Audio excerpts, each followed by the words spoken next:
guys, Jeff Beggins here. Taylor and I are driving around checking on projects, and I want to answer a question I'm getting a bunch of right now. What should I invest in, and is it the right time, right? And a question a lot of you should have on top of your mind, and if you don't already, you should. So here's the answer.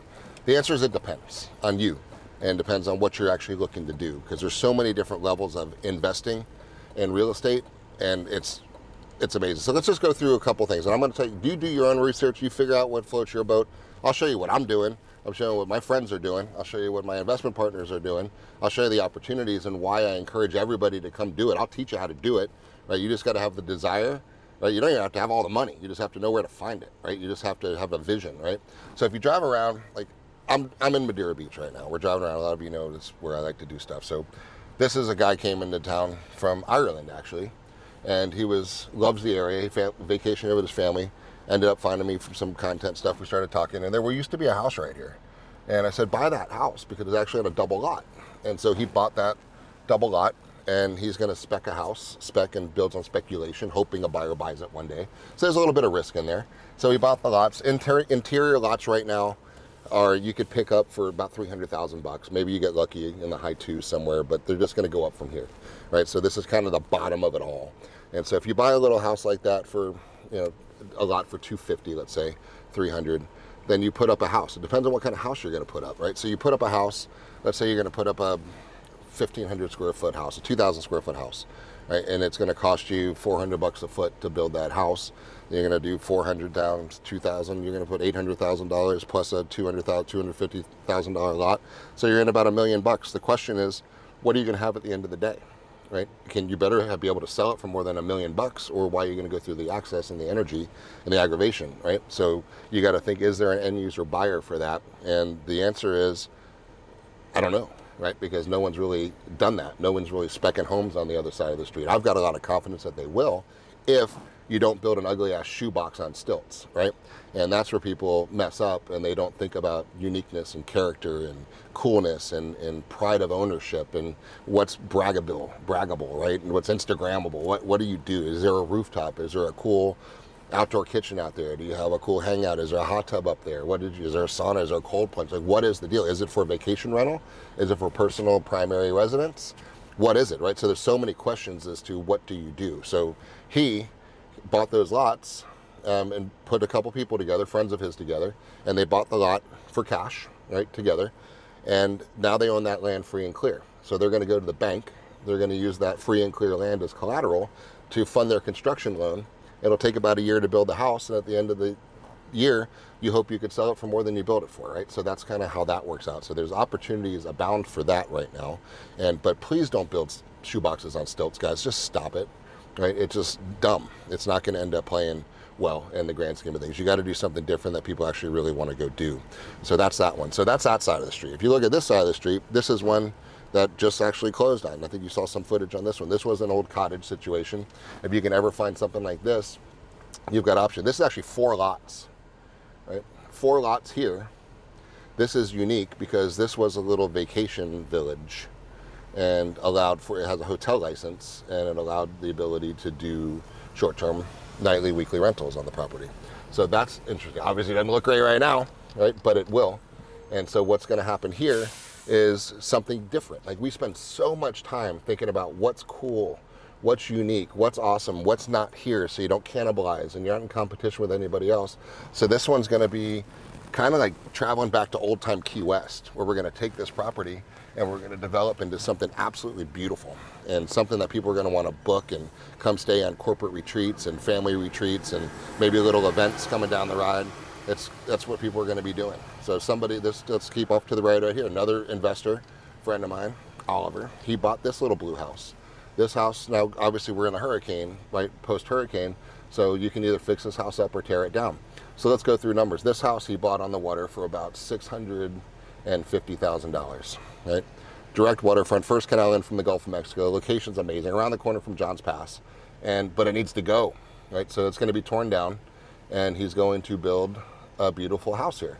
Now, how the numbers work on this one is you buy the lot for about $650,000. Let's say it's $700,000 even, right? Because I'll show you one up here we bought for $700,000. So for $700,000, you buy a lot, and you're going to build a 3,000 square foot house is what we're going to do.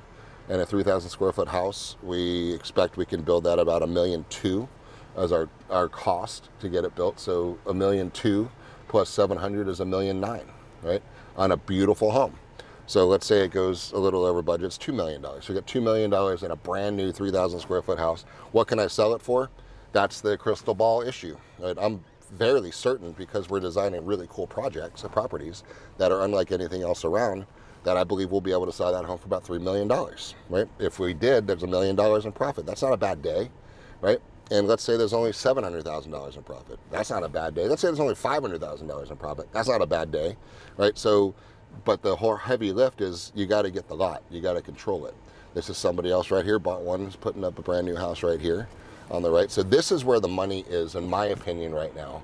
Buying these vacant lots like this and putting up a house, right? Putting up a brand new house, but do not put a shoebox on stilts, guys, right? Stop it. Do something cool with some architectural feelings, architectural relief. People will pay for uniqueness and diversity, and there's just more and more and more opportunities around on this one. So that's what people need to be doing if you have time and if you have money. Now, very rarely do you have both, right? The old adage, you either have time or you have money. People never really have both. So if you just have money and you don't have time, then buy something that's already built, right? And go find a condo that you can rent out, right? Go have a weekly rental beachfront condo that you can hire a management company to pull some cash in there to make it look good for you. That's another option for you. If you've got a little bit of time to wait, go buy one of our pre-construction projects. And like the Marriott, for example, you buy a piece of property and let somebody else manage it for you and get some income every month going through. Look, this is what's happening all the way across the board. Here's another one. This is one that we just picked up. This is a waterfront piece of property. I'm gonna build a house on it, and we're gonna build something unique. Now, the more unique piece of property you can find, the better you're gonna do, right? So you keep panning here. This one's just coming down today, right? And you see a guy cleaning up the inside of that door. Then you see this one right here, we picked up several months ago. And why? People said, oh, you paid a lot of money for this. No, we did, but it's priceless, because where else do you find a piece of property on a no-wake zone? I'm looking at a family of dolphins literally right now, swimming right behind here on a no-wake zone, the first canal in from the Gulf of America, out the Johns Pass sandbars that'll never be developed ever, with a beautiful sunrise and rocket launches right up in the backyard right there. It's just an amazing parcel.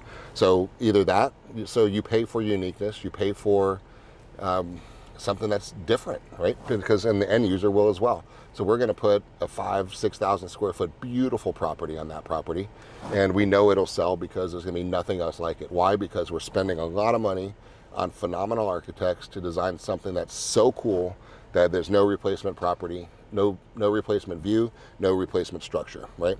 Now, if I'm gonna build just a shoebox on stilts, I'm not gonna make the same return because it's duplicatable. If I'm gonna buy a property on a canal that's just on a normal canal with no real view like that, I'm not gonna get the same returns I'm gonna get, right? So that's the question that you guys need to ask yourself, is what are you actually looking to do for yourself? So there's all kinds of ways. Now, with what's gonna happen with the current administration, at least what they say is gonna happen, is timestamp this one, we're in middle of May in 26, and this week, we're gonna get a new Fed chair, right? The promise of the new Fed chair is drastic interest rates reductions. Is that gonna happen? I don't know. Do I think it's going to happen? I sure do. Do I have a lot of bets on that it's going to happen? You bet I do. Right? I also think that there's going to be major mortgage reform, and it's going to be people that are trapped in their mortgages going to be able to port their mortgage portability around. I also think that people are going to be able to do 40-year amortizations on it. I also think you're going to be able to take money out of your 401k and invest it into real estate, and that's going to unlock so much investment, so much dollars chasing opportunities like this. And then what's going to happen is, look at the numbers I just said. If you could buy a lot, build a house, and make $1 million, do you think other people want to do that too? Yeah, you didn't even swing a hammer, right? All you did was hire a contractor. So if it's okay to make 900,000, the lot just became 800,000. If it's okay to make 700,000, the lot just became 900,000. If you're okay actually building a piece of property and making $500,000, the lot's $1 million now. You guys see how it works, right? It's all a math equation. And then as rates go down, prices go up. So maybe a $3 million house becomes 3.2, and then it becomes 3.3, and then 10 years from now it's doubled into $6 million house. You guys know what happens every 10 years, things double, right? So what's your timeline and horizon for your investment as well? And so, and also you got to start thinking about the holistic investment opportunity in this one. So let's say you buy a piece of property like one of our townhomes we just finished, right? The 5-bedroom townhomes that you can rent for a couple $100,000 a year. Then you got to start thinking about, all right, now I can get bonus depreciation on it too. So I'm going to actually buy a property. I get to put $300,000 down, right? I'm going to be able to get a deduction year one of about $400,000. So my taxable income just got reduced by more than my down payment on the property, and I'm going to bring in $200,000 a year on an asset that I'm buying, a $1.6 million property that's going to be worth $3-point-something million within 10 years. And then I could sell it, so I'll make my return, plus I got my depreciation, plus I have my return on investment. And so that was somebody that has $300,000. It doesn't have to build a thing, because you just buy something somebody else built, right? So the answer is it depends, but the answer is you need to do something, because nobody gets wealth by working. Nobody gets wealthy by savings. It doesn't happen. You've got to take some vision, you got to take some risk, you got to do something, and then do it in a place where people want to be, right? The closer you can get to the best piece of water you can afford is what should be your investment criteria. If you can't afford direct on the Gulf, then get something on the open intercoastal. If you can't get open intercoastal, get on a canal. If you can't get on a canal, get on a pond. Right? Something, right? Get on a river, do something that you can do, because that's what people always want to do. So that's my personal investment strategies. I mean, I love short-term rental properties. I love properties that other people can help pay. So can I not only get the depreciation and the appreciation and the cash flow, right? I got other people paying all the cover expenses for us at the same time. So it's just smart, but it depends on what you want to do. Reach out, happy to hold your hand, happy to guide. If you want to invest in some of the projects with us, people put in money to invest in some of the projects with us, right? It depends on what you want to do. So pre-construction properties, invest in some of the projects, I'll help you find a lot. I'll just guide you through your lot if you found one on your own, introduce you to builders, architects, whatever you guys want to do. The more the merrier. We're just making this whole coastline, this whole state, the whole world better. We got 1,000 net positive migration to the state every single day, and they're looking for cool places, and the ones that are coming are the ones with the money, and they'll spend it, right, on something that's unique. So that answers that question. A little long-winded answer, but it's an important answer of what do you do and what should you invest in and why. The best time to invest was about 10 years ago. The second best time to invest is today. Right? So keep watching, keep following. We'll show you a lot more investment opportunities. Bye.